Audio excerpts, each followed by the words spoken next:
Hi guys, I'm Ranjith. Welcome to Front Lines Media. మనం TCS smart hiring notification అనేది మన ఎఫ్ఎల్ఎంలో వేసాము. అది వేసినాక అప్లై చేసుకున్న వాళ్ళకి ఎవరైతే 23-24 బ్యాచెస్ ఎలిజిబుల్ ఉన్నారో అప్లై చేసుకున్న వాళ్ళకి ఈరోజు నిన్న మెయిల్స్ వచ్చాయన్నమాట. స్మార్ట్ హైరింగ్ 13th January 2024 వాళ్ళకి ఎగ్జామ్ ఉంది అని చెప్పేసి. ఇది మన లొకేషన్కి వెళ్ళి రాయాల్సిన ఎగ్జాము. ఓకే, మీరు ఏదైతే సెలెక్షన్ చేసుకున్నారో పర్టికులర్ లొకేషన్స్ నియర్ బైవి, మీకు రెస్పెక్టివ్ లొకేషన్స్లో మీకు అక్కడ సీట్స్ ఉన్నట్లయితే మీకు ఆ లొకేషన్కి అనేది ఎగ్జామ్ అనేది సెంటర్ అనేది ఇస్తారనమాట. సో మీరు అడ్మిట్ కార్డ్ డౌన్లోడ్ చేసుకొని మీ ఎగ్జామినేషన్ టైమింగ్, సెంటర్ అనే డీటెయిల్స్ ఉంటాయి. అవి మీరు చూసుకోండి అండ్ ప్రింట్అవుట్ తీసుకోండి. ఎందుకంటే మీరు అక్కడికి వెళ్ళినప్పుడు ఎగ్జామినేషన్ హాల్లో చూపించాలి కాబట్టి, మొబైల్స్ అనేవి అలౌ చేయరు కాబట్టి లోపలికి you should have that printout అనమాట. అలానే మీరు పెన్ను తీసుకెళ్ళచ్చు, పేపర్ తీసుకెళ్ళచ్చు. అది మోస్ట్లీ అక్కడ వాళ్ళు ఇస్తారు. ఓకే, ఇంతకుముందు నేను ఫ్రెషర్గా ఉన్నప్పుడు నేను కూడా బీఎస్సీ కంప్యూటర్స్ అప్పుడు వెళ్ళి టీసీఎస్ ఎగ్జామ్ రాసినప్పుడు వాళ్ళు ఇచ్చారనమాట. Okay, don't worry. Me hall ticket number చెప్తే మీకు ఏదైతే పీసీ ఉంటుందో సిస్టము అక్కడికి మీకు వెళ్ళి కూర్చోమని చెప్తారనమాట. ఒక హాఫ్ అన్ అవర్ ముందే వెళ్ళండి, సో దట్ మీరు టెన్షన్ లేకుండా ఫ్రీగా ఉంటారు. ఓకే, అప్పటికప్పటికి తెలియని లొకేషన్కి వెళ్ళినప్పుడు మీ ఊర్లో కాలేజ్ అయితే పర్వాలేదు, బట్ మనం వేరే లొకేషన్కి వెళ్తున్నప్పుడు కొంచెం ఎర్లీగా వెళ్తే బెటర్. నేను ఎస్ఎస్సి సీజీఎల్ ఎగ్జామ్ రాసినప్పుడు అలానే విజయనగరంలో తెలియని కాలేజీకి వెళ్ళాను. ఆటో వాడికి తెలుసు అనుకుంటే వాడు దాటిపోయి వెళ్ళిపోయాడు అనమాట. లక్కీగా నేను ఒక గంట ముందే వెళ్ళాను కాబట్టి, మా ఊరు విలేజ్ శ్రీకాకుళం ఒక విలేజ్, ఇక్కడ నుంచి దూరం కాబట్టి నేను ఎర్లీగా వెళ్ళా. సో దట్ నాకు టైం కుదరడం వల్ల నేను టైంకి ఆ ఎగ్జామినేషన్ హాల్కి వెళ్ళి ఫ్రీగా ఉండి రాయగలిగాను అనమాట. సో అలాంటి సందర్భంలో ఒక గంట మనం ముందున్న వల్ల ప్రాబ్లం లేదు కాబట్టి యాజ్ ఎ బ్రదర్గా నేను ఈ సజెషన్ ఇస్తున్నాను. ఇఫ్ కుదిరితే మీరు ఆ సెంటర్ని ముందు రోజు వెళ్ళి విజిట్ చేయడానికి ట్రై చేయండి. ఓకే, మీరు ఒకవేళ ముందు రోజు వెళ్ళి ఆ లొకేషన్లో స్టే చేస్తున్నట్లయితే. ఓకే, అండ్ మీకు వాటర్ బాటిల్ క్యారీ చేయాలన్నా కానీ చేయొచ్చు, అక్కడ ఉంటుంది వాటర్ ఫెసిలిటీ కూడా. సో టెన్షన్ పడద్దు. ఓకే, సో అది మీరు ఏదైతే ఈ రిజిస్ట్రేషన్ నెంబరు, ఈ పాస్వర్డ్ ఉంటుందో మీరు అక్కడ తెలియాలి మీకు. ఎందుకంటే మీరు వెళ్ళి ఇవి ఎంటర్ చేస్తేనే మీ ఎగ్జామినేషన్కి మీకు అలౌ చేస్తుంది అనమాట లోపలికి. Okay, so 50 minutes time period ఇందులో ఉంటుంది మనకి. 50 minutes టైం పీరియడ్లో మనకి ఎగ్జామ్ ప్యాటర్న్ ఎలా ఉంటుంది అనేది డిస్కస్ చేద్దాం. Okay, so TCS smart hiring exam pattern 2024 duration వచ్చేసరికి 50 నిమిషాలు. ఓకే, వెర్బల్ ఎబిలిటీ 24 క్వశ్చన్స్ అంటే ఇంగ్లీష్ రిలేటెడ్. రీజనింగ్ క్వశ్చన్స్ 30 క్వశ్చన్లు ఉంటాయి. న్యూమరికల్ ఎబిలిటీ 26 క్వశ్చన్లు ఉంటాయి.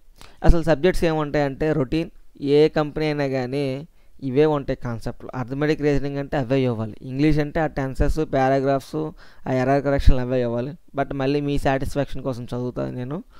సో న్యూమరికల్ ఎబిలిటీలో numbers and decimal fractions, alligation and mixtures, probability, series and progressions, equations, divisibility, profit and loss, ages, work and time, averages, area, shapes and perimeter, ratio, proportions and averages, మనకి reasoning speed and time, distance, geometry, arrangements and series, permutations and combinations, number system, LCM, HCF, percentages, clocks and calendars.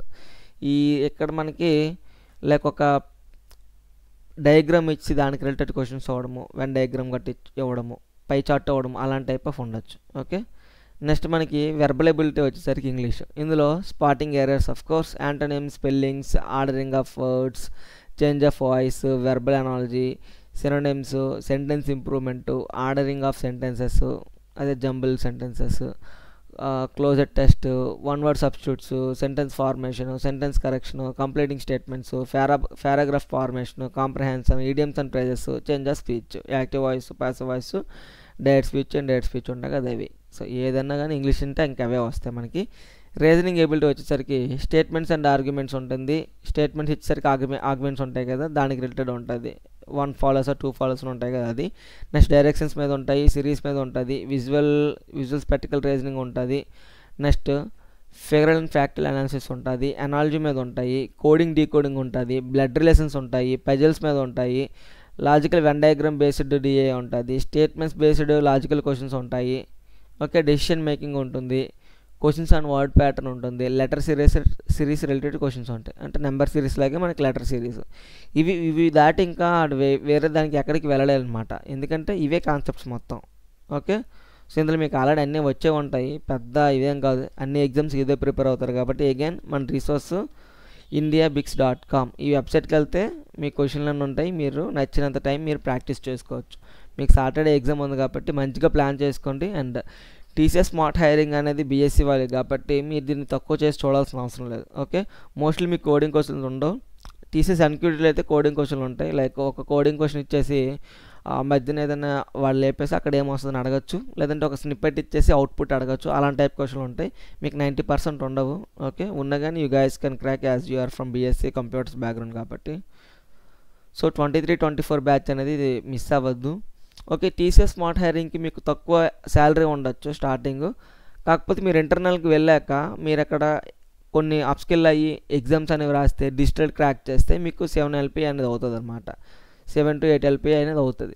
So అవకాశాన్ని వదులుకోవద్దు. ఇది తక్కువ package అని చెప్పేసి చూడొద్దు. నేను చెప్పడానికి main reason ఏంటంటే తక్కువ ప్యాకేజ్ అని చూస్తున్నారని చెప్పేసి నేను చెప్తున్నాను. మా ఫ్రెండ్, నేను టీసీఎస్కి వెళ్ళలేదు కానీ వచ్చినా కానీ మా ఫ్రెండ్కి వచ్చింది టీసీఎస్ 2.2 LPA. 2.2 LPA కూడా కాదు, సారీ 1.9 LPA. ఓకే, తర్వాత పెరిగింది అనుకోండి. బట్ తను ఎగ్జామ్ రాసుకుని టీసీఎస్ డిజిటల్ కొట్టాడు. 7 LPA ప్లస్ వచ్చింది మా వాడికి. ఓకే, అంటే సేమ్ ఆ కంపెనీలో ఉన్నాడు ఫ్రెషర్గా జాయిన్ అయ్యి.